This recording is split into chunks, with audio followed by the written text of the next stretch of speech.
الحمد لله رب العالمين، والصلاة والسلام على أشرف الأنبياء والمرسلين وعلى آله وأصحابه ومن تبعهم بإحسان إلى يوم الدين.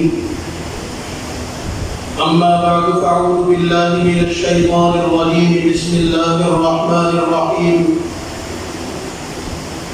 ومن يشاقق الرسول من بعد ما تبين له الهدى ويتبع غير سبيل المؤمنين نوله ما تولى ونصله جهنم وساءت مصيرا.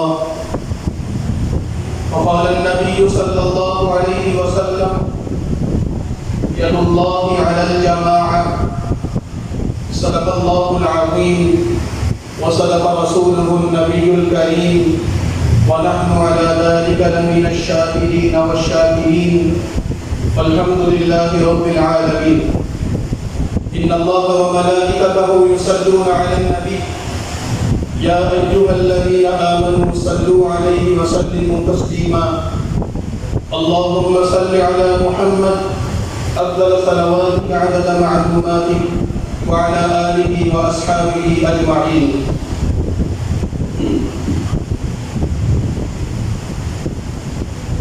محترم علماء کرام، معززین علاقہ، نوجوان دوستوں اور بھائیوں، جمعیت علماء اسلام اوشاق اور قائد آباد کے اپنے تمام معزز اراکین کا تہہ دل سے شکریہ ادا کرتا ہوں کہ انہوں نے آج کے اس ورکر کنونشن میں مجھے دعوت دے کر آپ حضرات سے ملاقات کا موقع عنایت فرمایا، اور مجھے یہ شرف حاصل ہو رہا ہے کہ میں آپ حضرات سے کچھ گفتگو کروں. اللہ تعالیٰ ہم سب کی حاضری کو قبول فرمائے.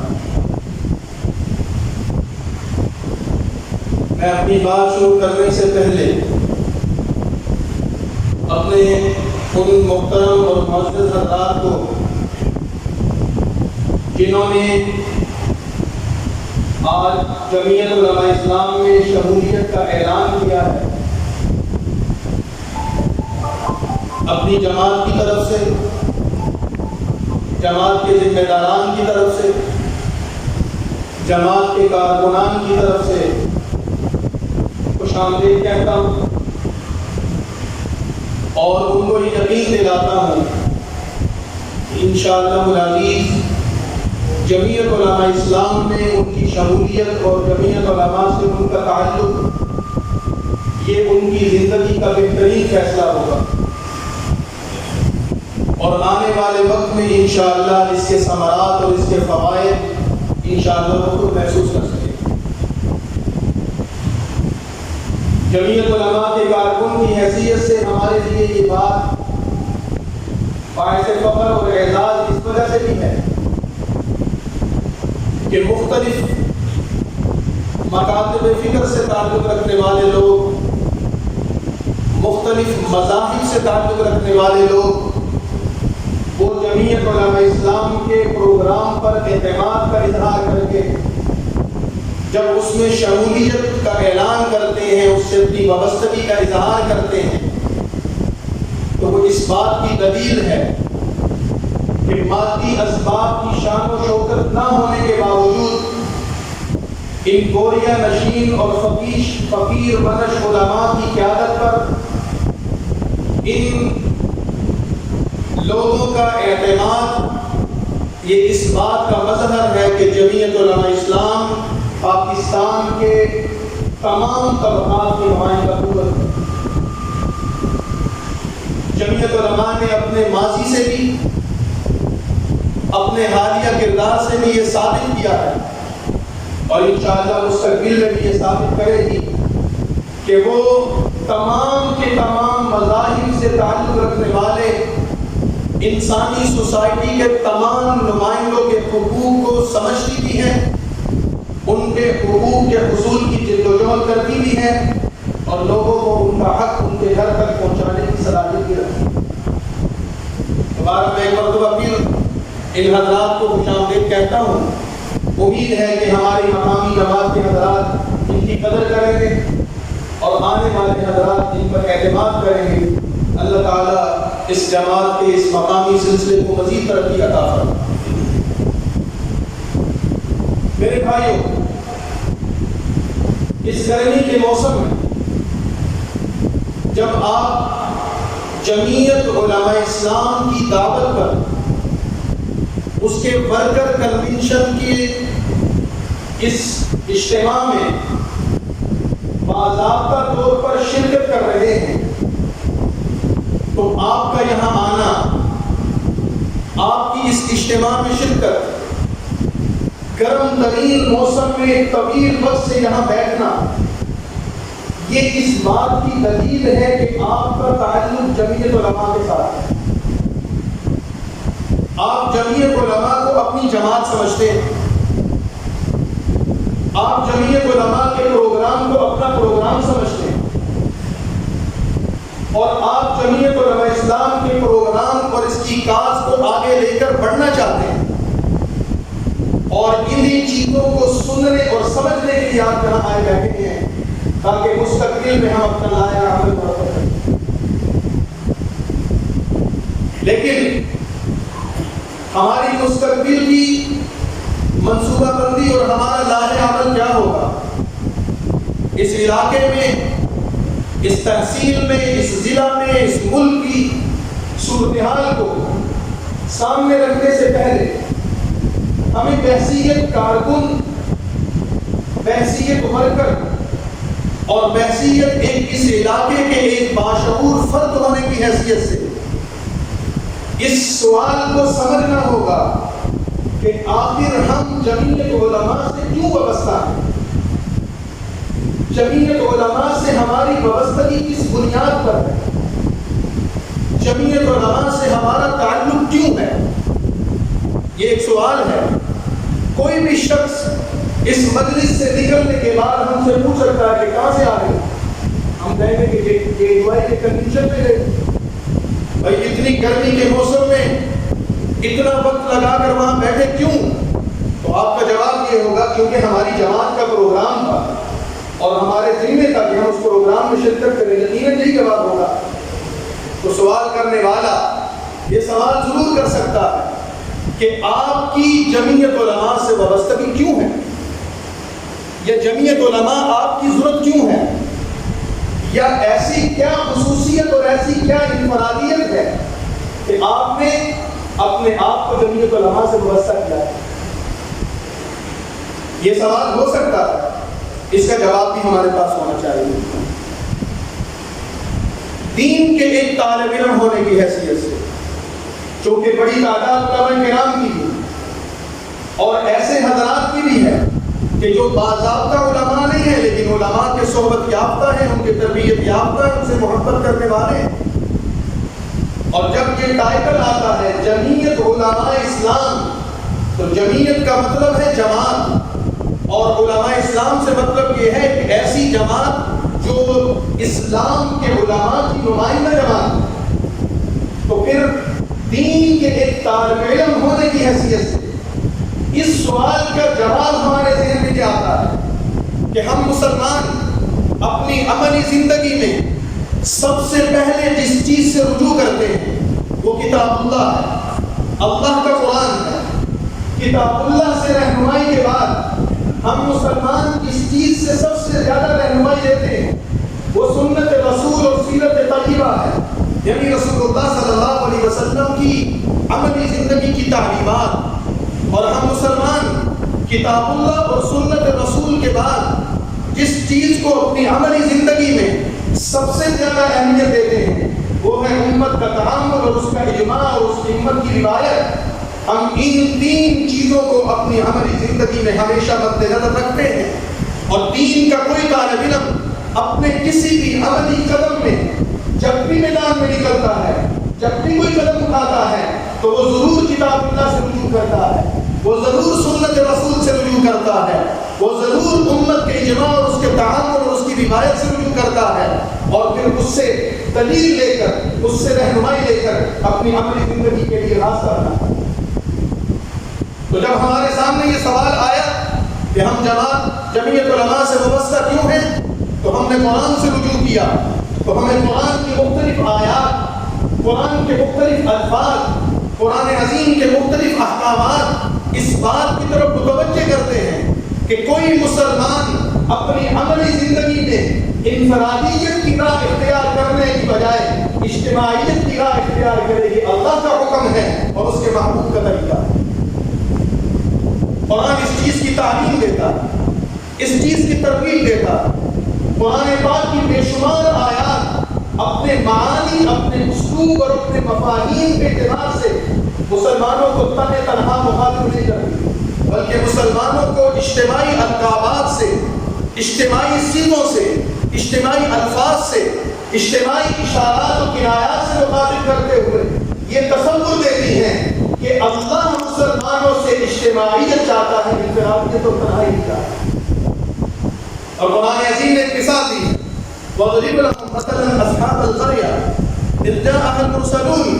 دیکھو ایک بستی کی مثال تمہارا اللہ تمہیں بتاتا ہے کہ جب اس بستی والے لوگوں کو ان کی شرک، ان کی بدعت اور ان کی بدکرداریوں کی وجہ سے اللہ ان کو ہدایت کے راستے پر لانا چاہتا تھا، تو ان کی طرف ایک ہدایت کا راستہ بتانے والا ایک داعی بھیجا گیا۔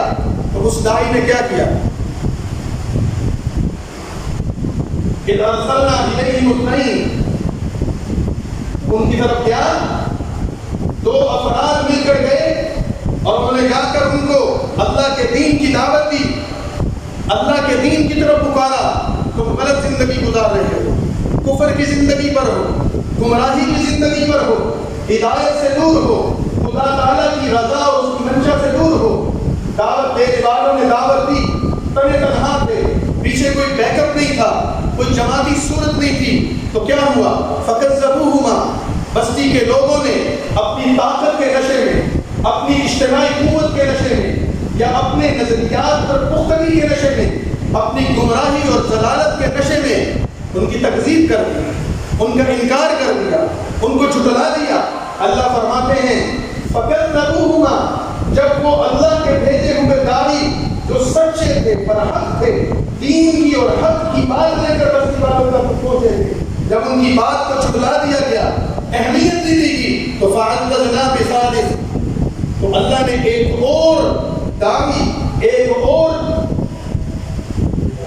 اور شخص کو ان کے ساتھ بھیج کر ان دو کو تین کر دیا۔ اور آپ کو پتا ہے، علماء بھی بیٹھے ہیں، سمجھنے والے سمجھتے ہیں کہ جب 2 سے 3 افراد کم از کم ہو جائیں تو یہ جماعت کی شکل اختیار کر لیتے ہیں۔ تو قرآن کا اسلوب یہ بتاتا ہے، جب وہ 1 یا 2 تھے وہ ایک تنہا تھے، اپنی دعوت میں سچے تھے، برحق تھے، لیکن اللہ تعالیٰ کی حکمت یہ سمجھتی ہے کہ ان کی دعوت میں تاثیر اس وقت پیدا ہوگی فَعَزَّزْنَا بِثَالِثٍ، جب ان کے ساتھ ایک تیسرا شخص شامل ہو اور یہ جماعتی شکل میں، ایک منظم شکل میں آگے بڑھ کر قوم کو اور بستی والوں کو دعوت دیں گے تو پھر ان کی تاثیر بڑھ جائے گی، ان کی قوت بڑھ جائے گی۔ فَعَزَّزْنَا بِثَالِثٍ، اس سے ان کو عزت ملے گی، ان کو تقویت ملے گی اور ان کی بات میں تاثیر پیدا ہوگی۔ پھر وہ جمع ہو کر گئے، فَقَالُوا إِنَّا إِلَيْكُمْ لَمُرْسَلُونَ، ہم تمہاری طرف اللہ کی طرف سے بھیجے ہوئے لوگ۔ بستی کون سی ہے، آنے والوں کا نام کیا ہے، یہ مقصود نہیں ہے، قرآن کا اسلوب ہے، لیکن بتا دیا،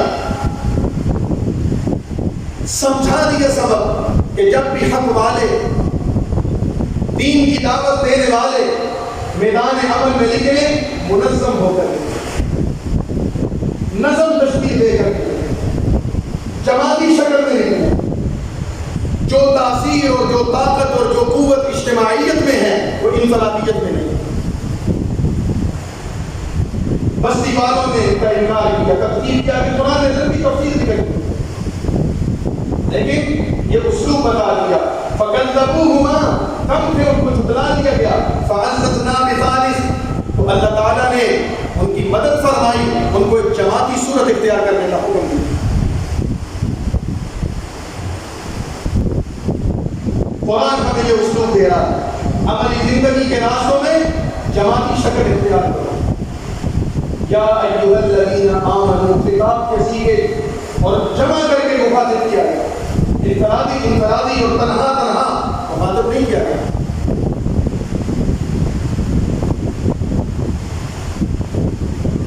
رسول اللہ صلی اللہ علیہ وسلم کی سیرت طیبہ کیا بتاتی ہے؟ سیرت نگاروں نے اس عنوان پر رسول اللہ کی زندگی کو دو حصوں میں تقسیم کیا ہے۔ آپ رسول اللہ صلی اللہ علیہ وسلم کے 23 سالہ دور نبوت کو نکال کر دیکھیے، 23 سال کی شب و روز کی زندگی کو پڑھ کر دیکھیے، ایک ایک لمحے اور ایک ایک واقعہ کا تجزیہ کرتے چلے جائیے اور غور فرمائیے نبی کی زندگی کتنی انفرادی اعمال پر مشتمل ہے اور کتنی اجتماعی اعمال پر مشتمل ہے۔ جب آپ تقسیم کرنا شروع کریں گے تو رسول اللہ صلی اللہ علیہ وسلم کی انفرادی زندگی آپ کی کل زندگی کا 10 سے 15% میں ہے۔ آپ کی زندگی پر اجتماعیت کا غلبہ ہے۔ جب ان کو کہا جاتا ہے وَشَاوِرْهُمْ فِي الْأَمْرِ، حالانکہ آپ لوگوں کے مشوروں کے ظاہراً محتاج نہیں، جب اپنے علم میں، جب آپ اپنی تربیت میں، سیکھنے اور سکھانے میں، پڑھنے اور پڑھانے میں، لوگوں کی رہنمائی کرنے میں، دنیا کے کسی استاد کے، کسی درسگاہ کے، کسی مفسر کے، کسی محدث کے، کسی فلسفی کے، کسی شاعر کے، کسی کاہن کے محتاج نہیں، تو آپ لوگوں کے مشوروں کے کیوں محتاج ہو گئے؟ نبی کی شان تو یہ ہے، نہ وہ کسی کا شاگرد ہے، نہ کسی کے سامنے اس نے تلمذ حاصل کیا، نہ اس نے کسی سے سیکھا۔ یہ نبی کی شان ہے۔ جو نبی لکھنے کا محتاج نہیں، جو نبی پڑھنے کا محتاج نہیں، جو نبی سیکھنے کا محتاج نہیں، براہ راست اللہ کی طرف سے اس پر القاء کیا جاتا ہے، وہی بھیجی جاتی ہے، براہ راست رب العالمین علی قلبک، آپ کے دل پر اپنا پیغام اتار دیتے ہیں، آپ کو القاء کر دیتے ہیں، درمیان میں وسیلہ اور واسطہ ہی کوئی نہیں ہے۔ وہ نبی لوگوں کے مشوروں کا کیوں محتاج ہوگا؟ لیکن امت کو تعلیم دی ہے کہ اجتماعیت کے راستے پر رہنا، انفرادیت کے راستے پر نہ چلنا۔ رسول اللہ صلی اللہ علیہ وسلم پر وحی کا سلسلہ جاری ہے، اس کے باوجود فرمایا لوگوں سے مشورہ کیجیے، خصوصیات بیان کر دی، وَأَمْرُهُمْ شُورَىٰ بَيْنَهُمْ، ان کے معاملات مشاورت سے طے پاتے ہیں۔ اور مشاورت کا عنوان کیا ہے؟ مشاورت کا دوسرا نام اجتماعیت تو ہے، اور کیا؟ جب آپ کوئی قدم اٹھانا چاہتے ہیں، مثال کے طور پر آج یہ پروگرام رکھنا تھا، عبد الماجد صاحب یا قاری عبدالصمد صاحب کوئی ایک بندہ اٹھتا اور آ کر اعلان کر دیتا میں نے یہ پروگرام رکھ دیا ہے، تاریخ طے کر دی، سارا نظام طے کر دیا، تو ساتھی کیا کہتے ہیں؟ تیری مرضی، تو نے رکھا، ہمارا کیا تعلق؟ آپ نے انفرادی راستہ اختیار کر لیا۔ لیکن جب وہ کہتے ہیں کہ آؤ بھائی ذرا مشورہ کر لیں، تو آپ نے خود بہت ایک جماعت کی حیثیت اختیار کی۔ میری بات سمجھ لیں، قرآن بھی یہی چاہتا ہے، نبی کی سیرت بھی یہی پیغام دیتی، مسلمانوں اجتماعیت پر چلو، ید اللہ علی الجماعہ، کیونکہ جب جماعتی شکل اختیار کرتے ہو، منظم ہو جاتے ہو، اللہ کا ہاتھ تم پر آ جاتا ہے۔ اللہ اس ہاتھ کا محتاج نہیں، وہ اس سے پاک ہے۔ اللہ کا ہاتھ آنے کا مطلب یہ، جو مدد اللہ کی جماعت کے ساتھ ہے وہ انفرادی شخص کے ساتھ نہیں، جو تائید اور نصرت اللہ کی جماعت کے ساتھ ہے وہ کسی اور کے ساتھ نہیں۔ اس وجہ سے قرآن کہتا ہے وَمَن يُشَاقِقِ الرَّسُولَ مِن بَعْدِ مَا تَبَيَّنَ لَهُ الْهُدَىٰ وَيَتَّبِعْ غَيْرَ سَبِيلِ الْمُؤْمِنِينَ، جب رسول اللہ صلی اللہ علیہ وسلم کے واسطے سے تمہارے سامنے ہدایت کا راستہ آ گیا، حق واضح ہو گیا، اب کوئی شخص نکل کر رسول اللہ کی مخالفت کرے، ان کی تعلیمات کی مخالفت کرے، تو رسول کی مخالفت کفر ہے کہ نہیں کفر؟ لیکن ایک ساتھ چیز اور جوڑ دی ہے، وَيَتَّبِعْ غَيْرَ سَبِيلِ الْمُؤْمِنِينَ، تمہارے درمیان رسول آج ہے کل نہیں ہوگا، پیغمبر آج موجود ہے کل نہیں ہوگا، لیکن اگر تمہارے اجتماعی معاملات میں مسلمان ایک طرف ہو کے نظم بن گیا، جماعتی شکل بن گئی، اور کوئی شخص انفرادی راستے پر چلا وَيَتَّبِعْ غَيْرَ سَبِيلِ الْمُؤْمِنِينَ اجتماعی راستے کو چھوڑ کر تنہا راستے پر چل پڑا نُوَلِّهِ مَا تَوَلَّىٰ وَنُصْلِهِ جَهَنَّمَ جیسے رسول کے حکم کی براہ راست مخالفت کفر اور جہنم اس کا نتیجہ ہے، ایسے ہی جماعت کے نظم سے نکل کر انفرادی راستہ اختیار کرنا یہ بھی کفر اور جہنم کا راستہ ہے۔ تعامل آگے، امت کس پر رواج آگے۔ شاہ ولی اللہ محدث دہلوی رحمۃ اللہ علیہ بہت بڑے فلسفی، بہت بڑے محدث، دین کے بہت بڑے شاعر، اس خطے کی ہندوستانی تاریخ کی ایک عظیم علمی شخصیت، علماء تو ان کو جانتے ہیں، عوام نے بھی ان کا نام سنا ہوگا۔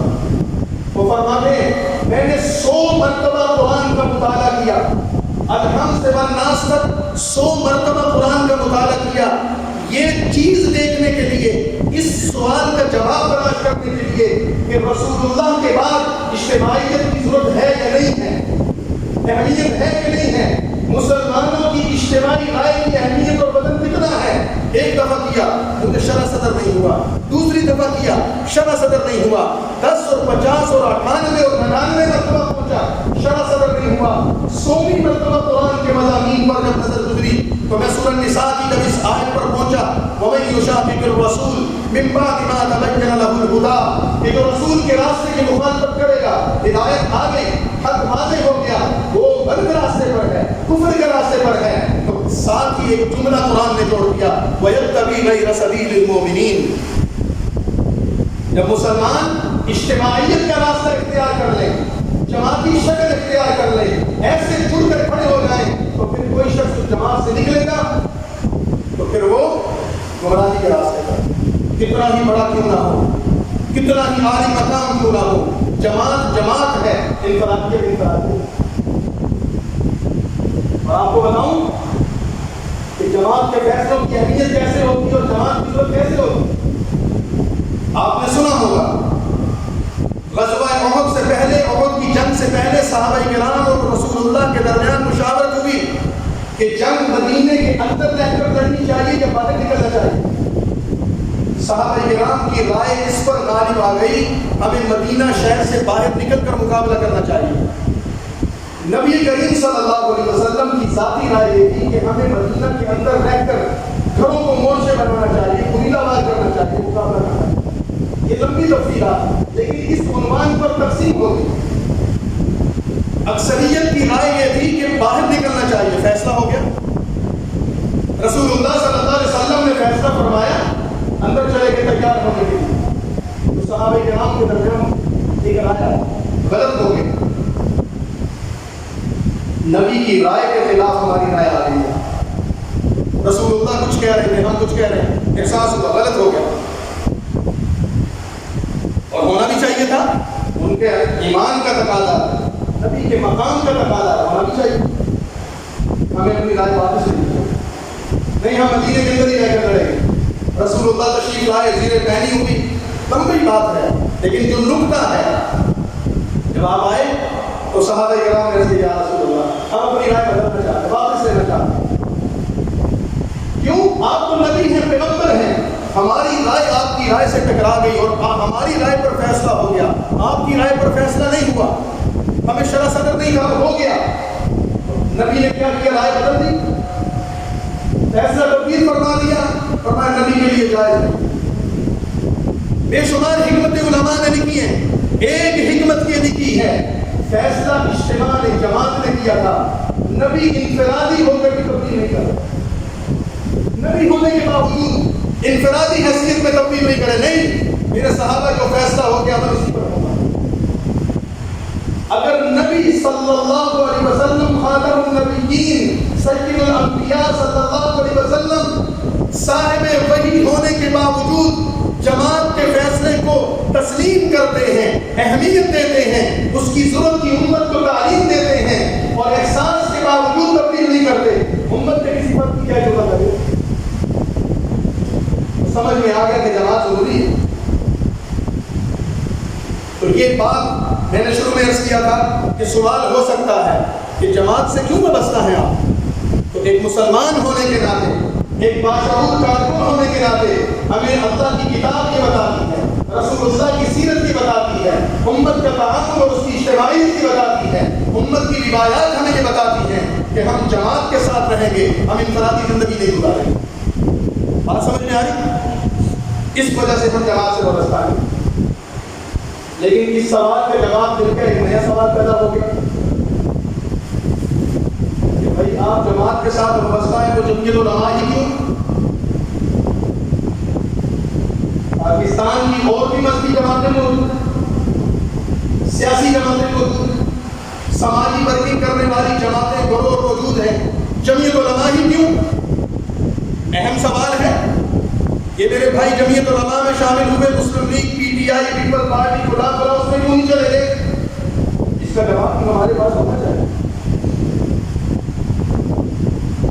سیاسیات کے یا تاریخ کے ایک طالب علم ہونے کے ناطے اگر میرے اندر ایک شعور موجود ہے، میرے اندر سوچنے سمجھنے کی صلاحیت موجود ہے، تو میں اپنے دل و دماغ سے پوچھوں کہ جب میں کسی جماعت سے وابستہ ہو رہا ہوں تو اس جماعت کی وابستگی کا کوئی معیار یا پیمانہ تو میرے پاس ہوگا۔